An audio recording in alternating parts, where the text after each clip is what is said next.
자, 그런데요. 1849년 조선 전체가 아주 들썩이는 사건이 생깁니다.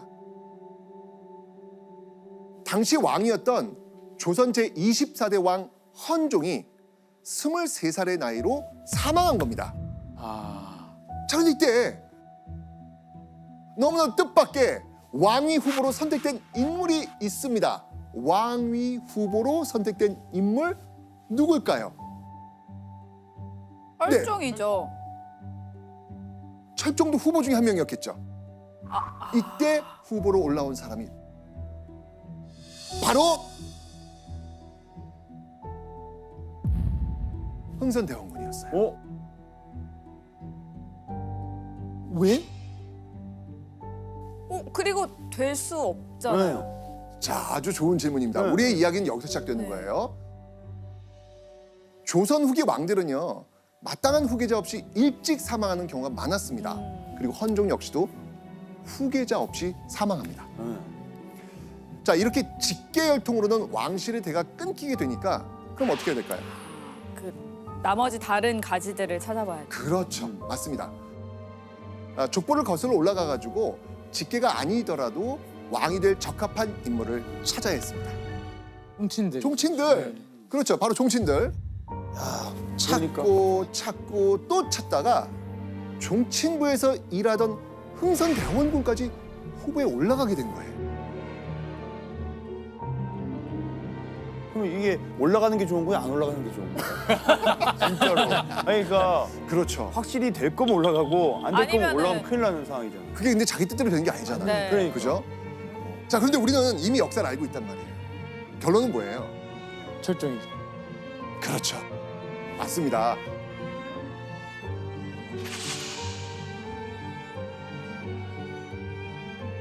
안동 김씨가 선택한 왕은 바로 강화도 남욱군 출신 철종이었습니다.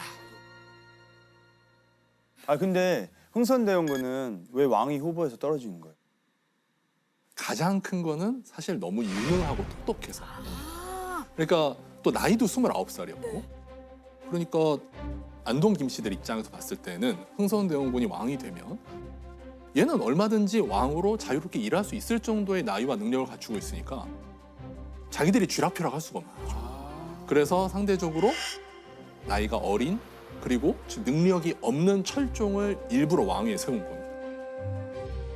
그러니까 사실 안동 김씨들 입장에서는 흥선대원군보다는 철종이 자기들의 허수아비로 사용하기에 훨씬 더 적절한 사람이었던 거죠. 야, 이렇게 맞춰지는구나. 자, 그런데 그렇게 철종이 즉위한 뒤 흥선대원군이 갑자기 너무나도 충격적인 모습으로 사람들 앞에 나타납니다.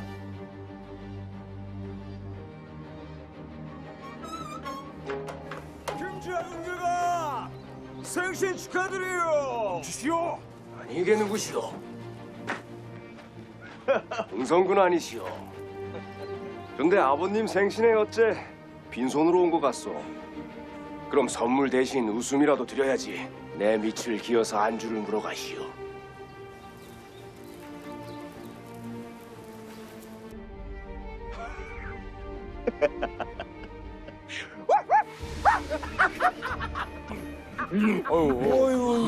저건 또 뭐시오? 저놈은 왕손인지 개인지 모르겠구만.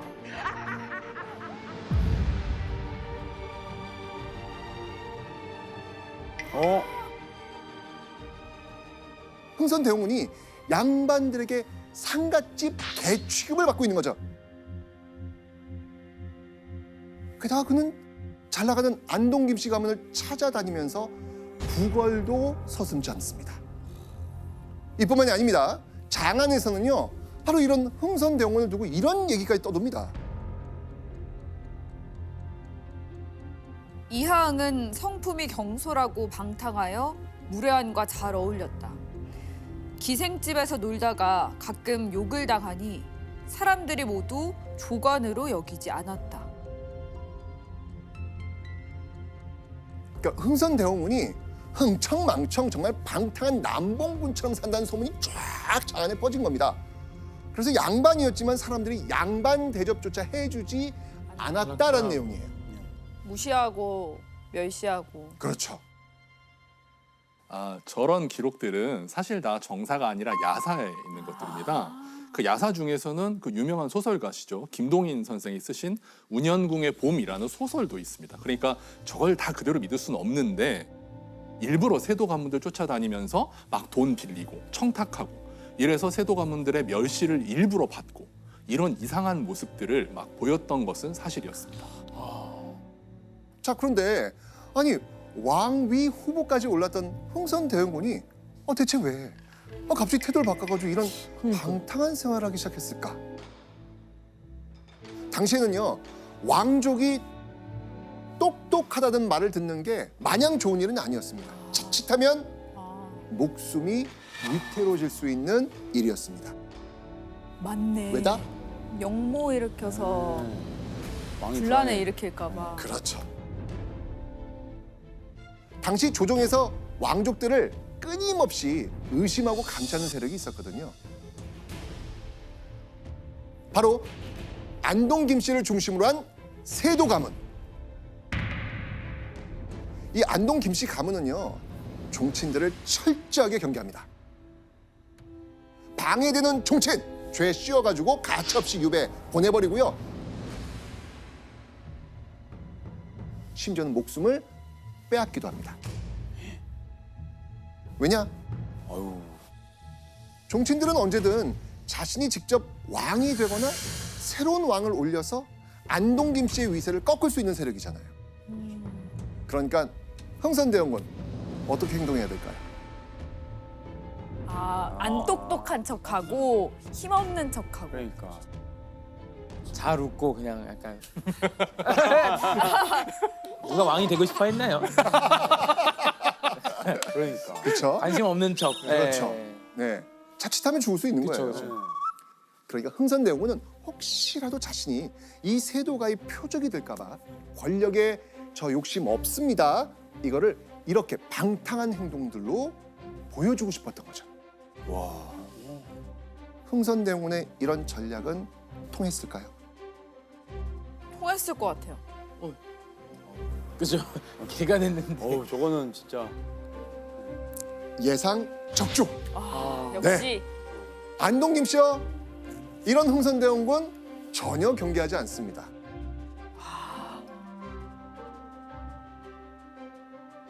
비록 최종적으로 왕위를 차지하지는 못했지만 강화도 남욱군이 왕이 되는 모습을 본 이 흥선대원군.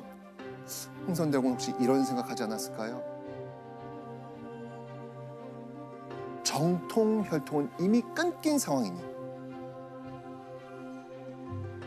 나도 언젠가는 왕이 될 수 있지 않을까.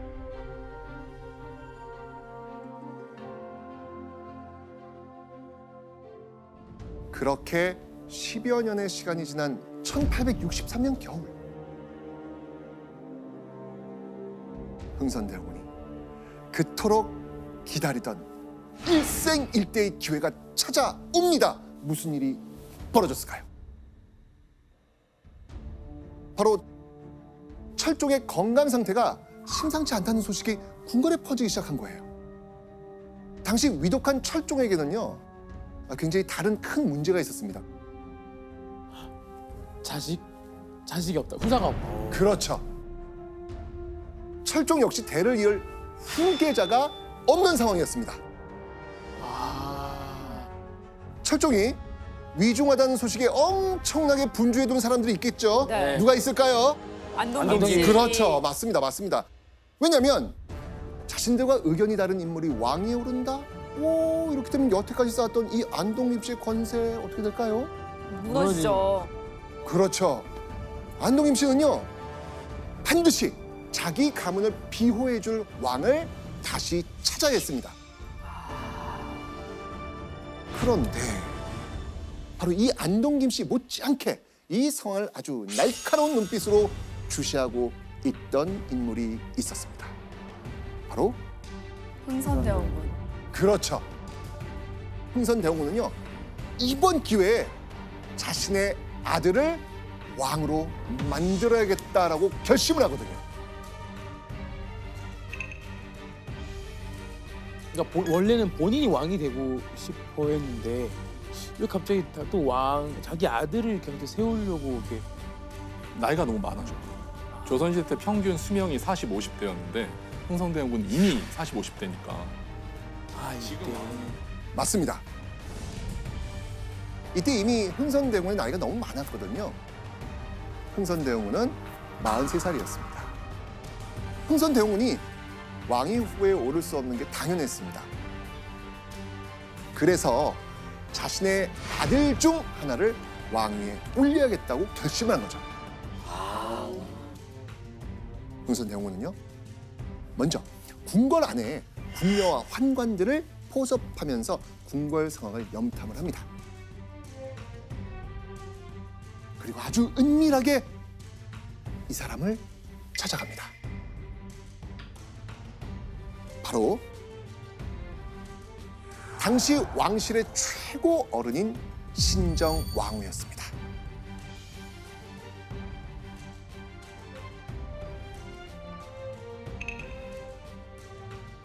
철종이 후계자 없이 승하면 다음 후계자를 누가 지목할까요? 신정왕후? 그렇죠. 그렇죠. 자, 그리고 이 흥선대원군은요, 아주 충격적인 말을 전합니다. 만약 국왕이 서거했을 때 김씨들이 다른 왕족으로 철종의 뒤를 잇게 한다면 김씨들의 권세가 강고해질 것입니다. 이 말은요, 철종의 후계자를 절대로 안동 김씨가 정하게 하면 안 된다는 말이었습니다. 흥선대원군이 신정왕후에게 이런 말을 하는 이유가 있었습니다. 바로 안동 김씨가 세운 철종이 왕이 되면서 권력 싸움에서 밀려났던 이 풍양 조씨 가문, 신정왕후가 바로 그 풍양 조씨였던 겁니다.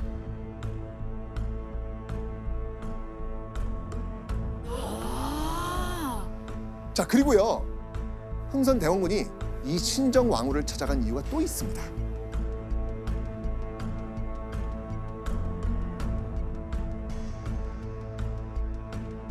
만약 이때를 틈타 저의 계책대로 하신다면 대사를 이룰 수 있을 것입니다. 이 말은 곧 나에게 좋은 방법이 있으니 안동 김씨를 막으려면 나의 손을 잡으십시오. 이야. 자, 그렇다면은 흥선대원군이 전한 그 계책은 과연 무엇이었을까요?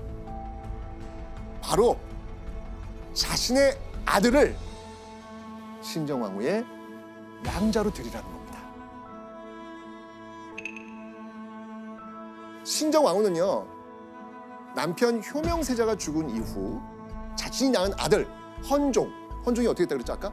죽었어요. 이미 일찍 죽은 상황이잖아요. 그래서 왕으로 세울 만한 마땅한 후계자가 없었던 거예요, 이 신정왕후에게는. 자, 그렇다면 종친인 흥선대원군의 아들 중 한 명을 자신의 남편 효명세자의 양자로 만들면 어떻게 될까요?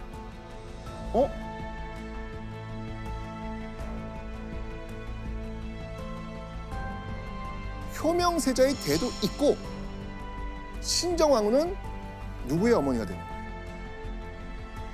왕의 어머니. 그렇죠. 아, 본인도 살아남을 수 있는 거예요. 그렇죠.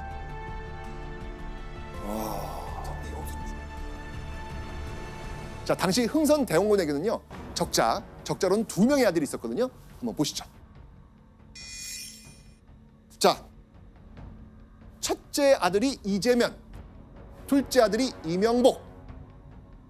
이 두 사람 중에 철종의 뒤를 이어서 다음 왕, 고종이 되는 아들은 누굴까요? 보통 첫째 아들 하지 않을까요? 첫째 아들. 그렇죠? 예. 첫째들이 돼야죠. 그렇죠? 그런데 바로 이 둘째 아들 이명복이었습니다. 왜요? 왜냐면 첫째 아들 이재면은요, 이미 성인이잖아요.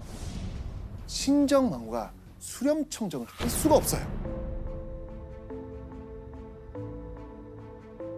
아, 신정왕후가 권력을 잡을 수 없는 거예요. 의미가 없네요. 그렇죠. 게다가 흥선대원군도요. 이미 성인이 된 아들의 뒤에서 권력을 행사하기 쉽다 안 쉽다? 어렵다. 어렵죠. 야. 반면에 흥선대원의 둘째 아들 이명복은 당시 12살이었거든요. 신정왕후가 수렴청정이 가능해지는 거예요. 와. 결국은 둘 다 본인들이 정치를 하고 싶었던 거네요. 맞습니다. 바로 이렇게 흥선대원이 제안을 했을 때 신정왕후 어떻게 받아들였을까요? 근데 이거를 거절할 수가 없었을 것 같아요. 암묵적으로 그의 계획에 동의합니다. 와. 자, 비주로 왕실 종친으로 태어나서 돌아가는 판을 예민하게 파악해야만 살아남을 수 있었던 이 흥선대원군, 그에게 이 정치는요 생존의 기술이기도 하지 않았을까요? 그렇게 흥선대원군이 물밑에서 바쁘게 움직이고 있던 1863년 12월 8일 조선 전체에 서글픈 곡소리가 울려 퍼집니다. 철종이 결국 사망한 겁니다. 그리고 철종이 사망한 그날 일사천리로 다음 왕이 정해집니다. 바로 흥선대원의 둘째 아들 이명복이 조선의 제26대 왕 고종이 된 겁니다. 와, 그 하루아침에 바로 철종이 죽은 바로 그날 고종은 궁궐에 입궁합니다. 자, 그리고요 신정왕후는요 궁궐에 입궁한 이 고종의 손을 잡고요 강하게 선언합니다. 나의 아들이다. 이 말은 곧 고종이 이제 나의 아들이 됐으니 어린 고종을 대신해 내가 수렴청정하겠다 라는 선언이었던 거예요. 자, 그렇게 흥선대원군과 이 신정왕후의 미략이 현실이 되어버린 거죠. 근데 이런 상황들이 다 진행되고 있는데 안동김 씨는 그냥 가만히 있네요. 예. 이 흥선대원군이 자기 아들을 왕으로 만든 방법이 사실 안동 김씨들이 철종을 왕으로 만든 방법이랑 똑같아요. 철종을 순조의 아들로 입양시켜서 순원하고 김씨한테 수렴청정 시켰잖아요. 자기들이 사용한 방법으로 역으로 치고 들어오니까 불만이 있어도 말할 방법이 없는 거예요. 없는 거지. 본인들도 했는데. 똑같은 방법이었으니까요. 맞습니다. 자, 고종이 왕이 된 그날 위치가 달라진 사람이 또 있습니다. 바로 이 인물의 탄생을 알리는 순간이었죠. 흥선대원군. 맞습니다. 자, 그런데 여러분들 혹시 이 대원군이 어떤 뜻인지 아세요? 대원군. 왕의 아들 대군. 대군의 위에니까 원, 뿌리 원해서 원 위에 그 느낌 아닐까요? 근데 예. 우리 둘이 진짜 많이 알게 됐어요. 아, 왜 이렇게 똑똑해지는 거예요? 그러니까. 몰라요. 아무것도 모르는데 뭐지? 자, 바로 왕의 직계혈통이 아닌 사람이 왕이 됐을 때 그의 아버지에게 붙여주는 호칭이에요. 대원군. 그렇죠. 자, 이렇게 왕족의 후손이었지만 이 권력의 변방을 떠돌던 이 흥선군 이하응, 그가 우리가 아는 흥선대원군이 되어가지고 권력의 중심부로 단숨에 치고 들어온 겁니다.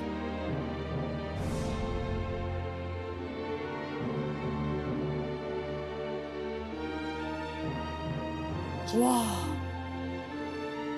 자, 그리고 흥선대군의 이런 행보에 뒤에서 힘을 실어준 사람이 있었습니다. 누구겠습니까? 신정하고. 그렇죠. 바로 신정왕후였습니다. 이렇게 두 사람은 일종의 정치 파트너가 된 겁니다.